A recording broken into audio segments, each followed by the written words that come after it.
everyone, I am Major Sprocket, and today we'll have a review of the Jianshe JS125-6C.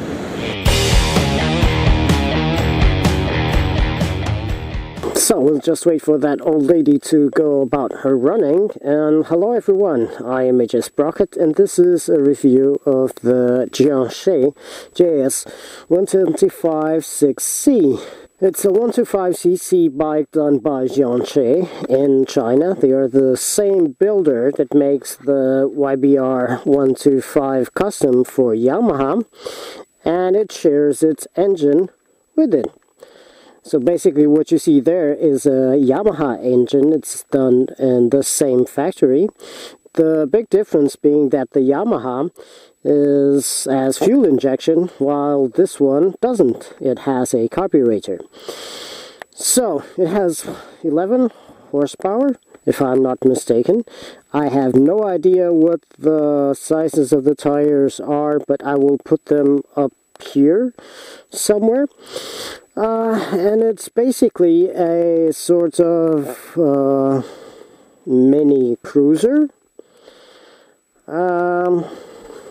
Then what more can I say about it? It looks kind of okay. It's the same bike as the Sinnis SC125, but let's get on the bike and talk some more about it. Since it doesn't have a direct injection, you have a choke, but right now she's hot, so I don't think that we're going to need it. And we don't. So let's get going and talk about the bike, because I think better while I'm riding. Like I said, it has 11 brake horsepower, which isn't much, and she'll be able to do about 110 kph at the most, but she seems happier not going past 100 kph. I'll put the conversion to miles per hour for everybody that is on the UK or in the US, though I don't believe that this particular model is imported to the US. She has a front disc brake with a 2-piston caliper, I believe, and a drum rear brake, which isn't all that good, and besides it's squeaky as fuck. So suspension is okay, it's comfortable, so is the seat. Not that I ride for long periods of time on it, mostly half an hour at the most, but it does okay. I don't get sore in it. So let's talk a little bit about Jianshe and what they do. Jianshe built a lot of stuff for Yamaha. And this is basically the same bike, or it shares a number of components with the Yamaha YBR Custom 125. Namely the frame, I think most of the suspension, the engine is the same. So it's exactly the same bike as the Sinnis SC125.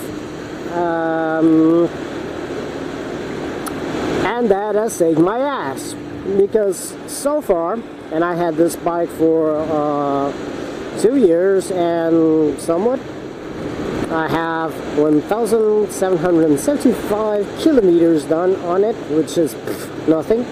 And on these 2 years that I had it, I had 2 problems with it.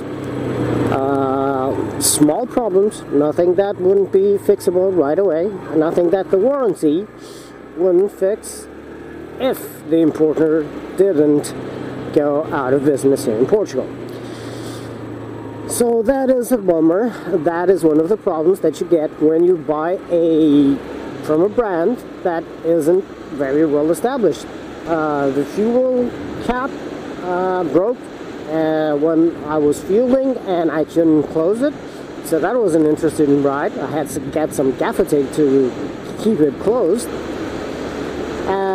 and so I had to order a fuel cap replacement, and I did that by contacting Sinnis, because the Portuguese importer was long gone.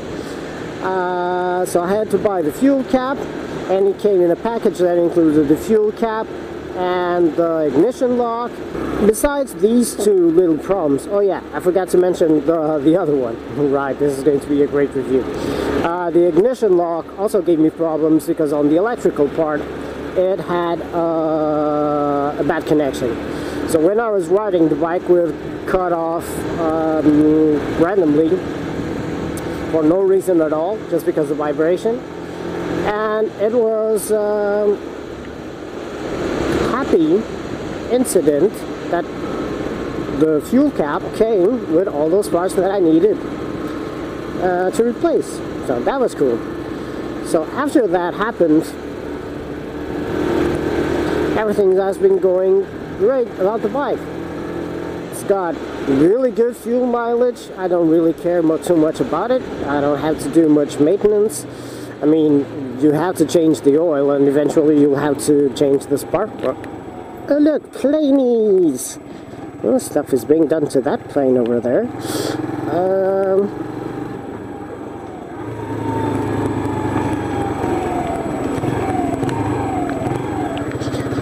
But besides that, she really doesn't need much. I'm just in the mood for going riding.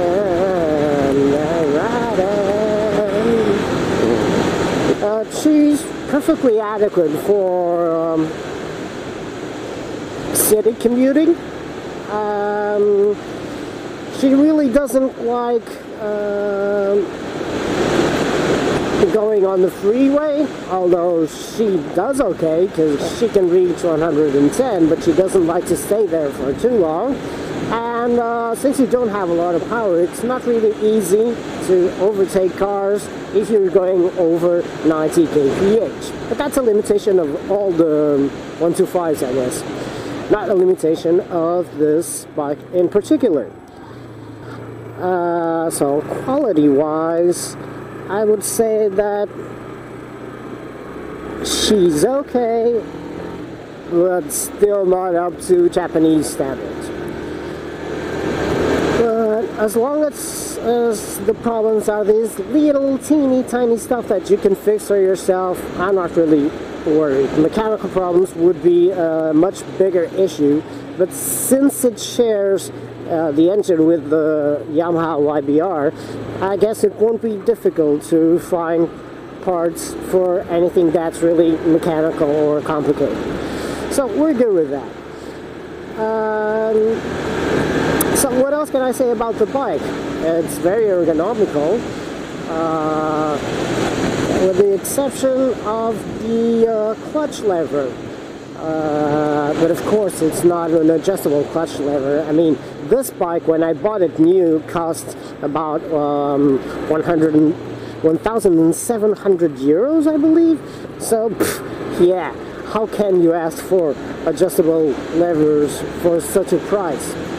And I think it's a great bike for the price, and I would be perfectly happy with it if it wasn't for the issue that I have to ride with it on the freeway sometimes. And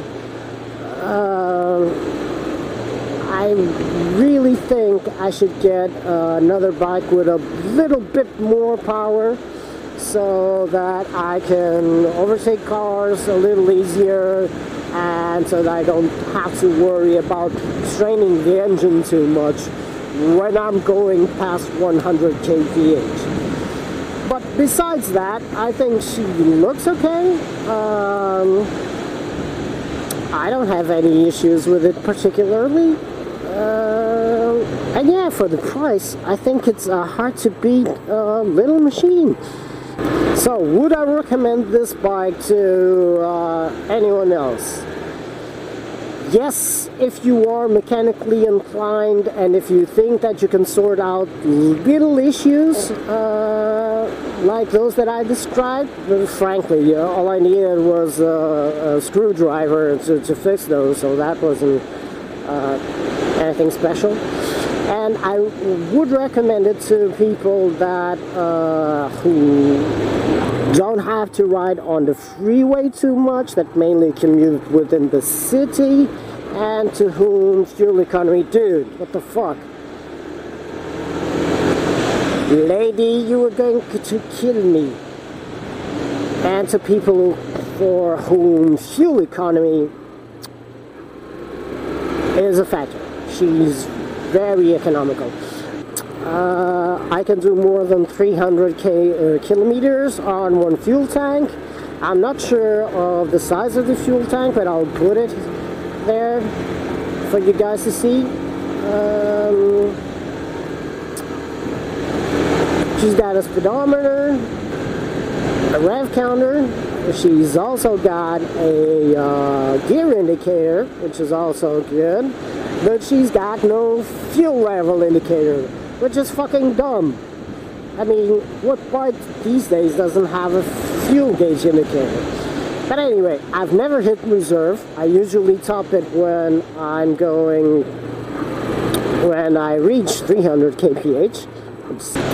So yeah, I guess that's it. I hope you enjoyed this review of the SC125. I mean, there's Jianshe JS125-6C. If you have any questions, please leave them in the comments on this video. And please subscribe if you like this video. Thank you very much. I'll see you guys next time. Major Sprocket out.